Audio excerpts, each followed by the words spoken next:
நல்லெண்ணெய் ஊற்றி வெந்தயம் போட்டு வதக்கிட்டு தக்காளி போட்டு வதக்கிட்டு சின்ன வெங்காயம் அரைச்சி போட்டாச்சு குறக்குறப்ப. குழம்பு மிளகாய் பொடி,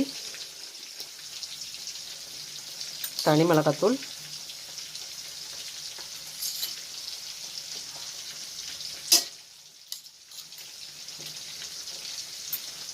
புளி கரைசல்,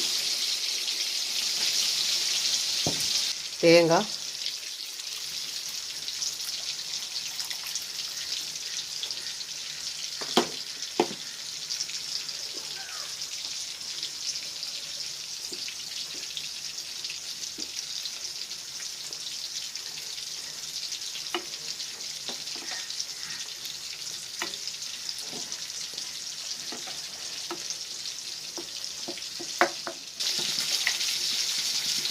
தண்ணி சேர்த்துடலாம்.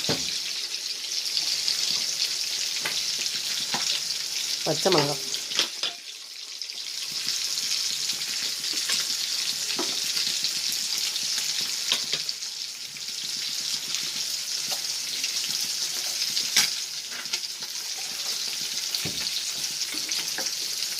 உப்பு வரப்புளிப்பாக பார்த்துக்கலாம்.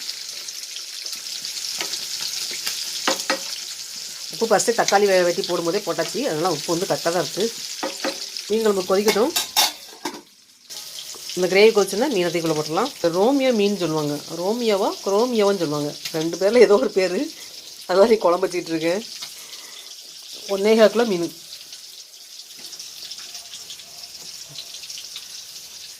ரோமியோ மீன் குழம்பு செய்யறதுக்கு என்னென்ன வேணும் பார்த்துக்கலாம். நல்லெண்ணெய் 75 ml, தக்காளி 3 தக்காளி பொடியாக கட் பண்ணுது, வெந்தயம் ஒரு 3/4 ஸ்பூன், குழம்பு மிளகாய் பொடி 2 ஸ்பூன், தனி மிளகாய் தூள் 2 ஸ்பூன், பச்சை மிளகாய் 3, தேங்காய் ஒரு சில அளவுக்கு, கொஞ்சமாக புளி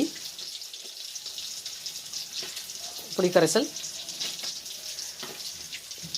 உப்பு, தண்ணி, தேங்காய் தேவையான ஊற்றியாச்சு.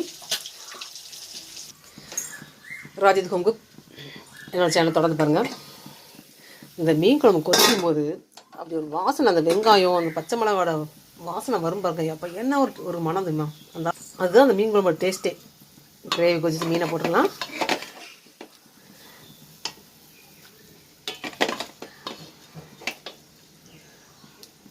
இது ரோமியோ மீனா இல்லை லோகியோ மீனோ, இது 2 பேரில் ஏதோ ஒரு பேரான.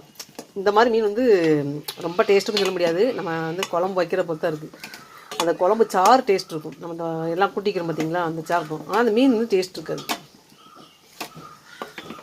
சோறு மாதிரி தான் இருக்கும் அந்த மீன் சாப்பிடும்போது.